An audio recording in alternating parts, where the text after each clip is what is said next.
So Apple's September iPhone event just went down, and I went into this event with very low expectations, but having used a bunch of the devices, there's a lot more to unpack than I'd originally thought.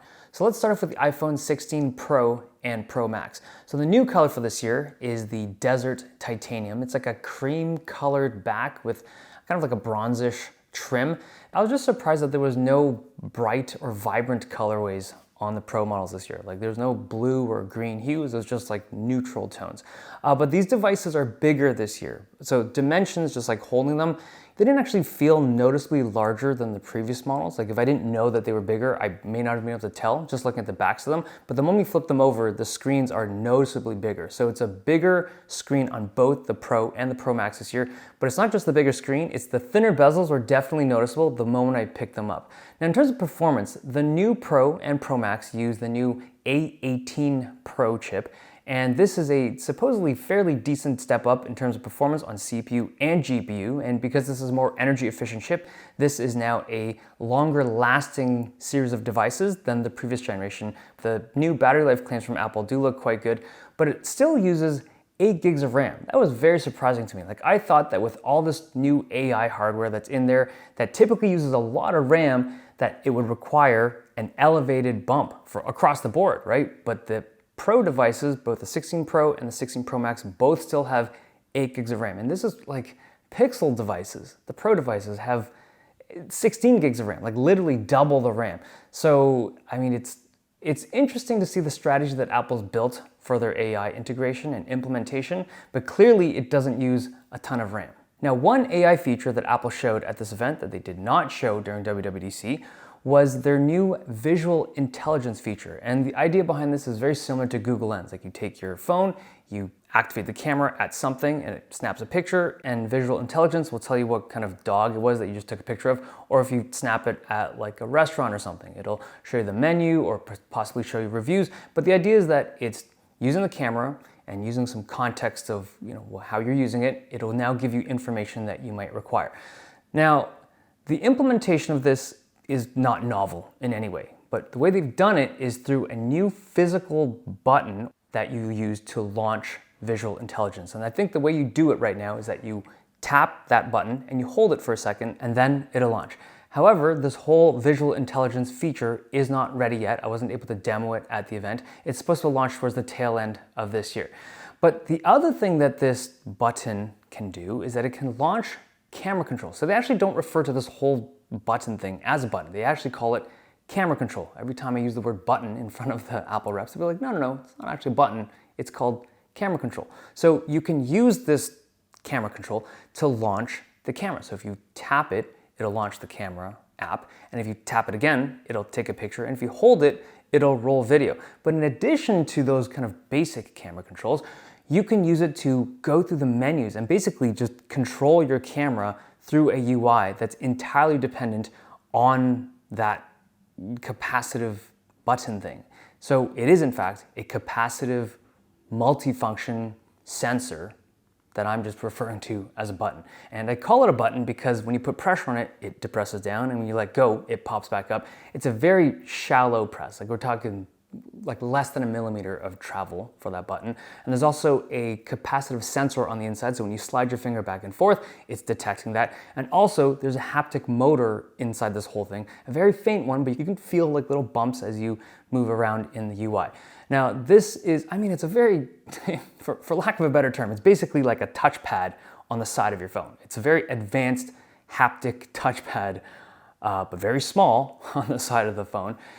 But when I saw this in the presentation, I was like, this is awesome. This is like such a cool and innovative way to use your phone. But I tried it in the demo area, and my immediate reaction was like, this is very complicated. Like there's a very steep learning curve as to how much pressure you need to use to activate stuff and how not to accidentally press too hard or press too lightly. And as I looked around the room in like that whole demo area, there's tons of people trying this out, and it just, you could tell that people were like, this is noticeably more complicated to use than the average Apple UX or UI. I do think that if you spent a lot of time with it, you would get adept with this whole interface, and maybe at that point it would be very enjoyable to use, but my just initial impressions was this is more complicated than I would personally want on my camera controls.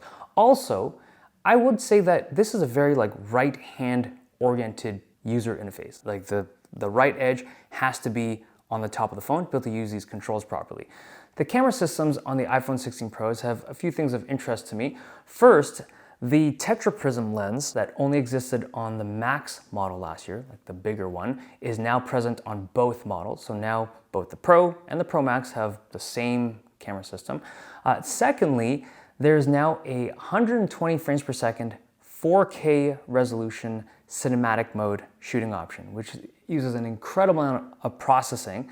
And to be able to see that on a phone it's kind of bonkers.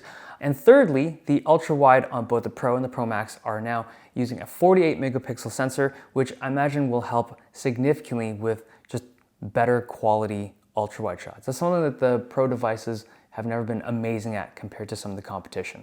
All right, onto the regular iPhone 16. So there's new colors. These are a more vivid looking color selection than the previous generation. There's a pink, there's a teal, and there's an ultramarine. All three of them look pretty cool, but that teal, I mean, that's just 100%, that's the best color, without a doubt. It's just a really nice looking color for an iPhone. You also get the new action button. So this is a button that only existed on the Pro models last year, but now the regular iPhone 16s have them, but you've lost the hardware toggle switch. So that hardware notification switch that would tell you if you're muted or not is now gone on all of the new phones. They all have action buttons. And then on the right side of the phone, you also have, like the Pro model this year, the new button that's not officially a button. Now the back of the phone shows a different camera orientation from the previous generation. So this now has a vertically oriented camera system. It's got like iPhone 11 vibes. And the purpose behind this, or as the reason as to why they mount it vertically, is I think it's just to help with spatial vision capture. So when you're taking spatial pictures or spatial videos for that stereoscopic effect, just having them lined up in a linear fashion instead of like an angle before helps capture it better. The regular iPhone 16s also have a new chip. It's the A18, so like the non-Pro. And this is a pretty significant jump up from the previous generation because the previous generation of kind of base iPhones have used older chips.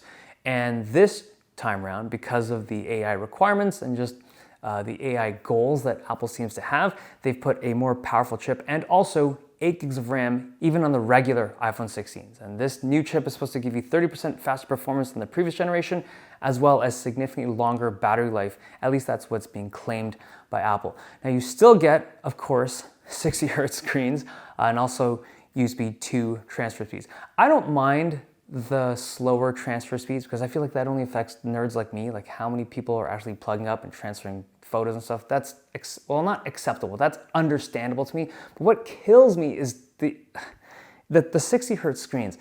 Like at this point, there are $200 Android phones out there with 120 hertz displays. And to see a 60 hertz display on this device, like I think it's the feature that Apple will continue to use to separate the Pro model from the non-Pro model. It's like the best thing that they can use to separate the two and price them so distinctly differently. It bothers me. There are also some interesting announcements around some audio products. So they now have AirPods 4. This is kind of like their entry-level open wireless earbuds. These supposedly have better sound quality. And because there's the presence of the H2 chip, there's also like adaptive audio and transparency mode, all that cool stuff. But the other thing is that AirPods 4 has a second variant that has active noise cancellation. And this was very interesting to me because like typically when it comes to noise cancellation, especially active noise cancellation, it's just done best when you have a sealed earbud, kind of like their AirPods Pro product. And Apple isn't the first company to try this. Samsung's done, a bunch of companies actually tried it, and they're never great. So I'm very curious how Apple tries to pull this off. And it's just because when you don't have the airtight seal that you would typically have with ANC products, you just have a really tough time producing a good amount of bass.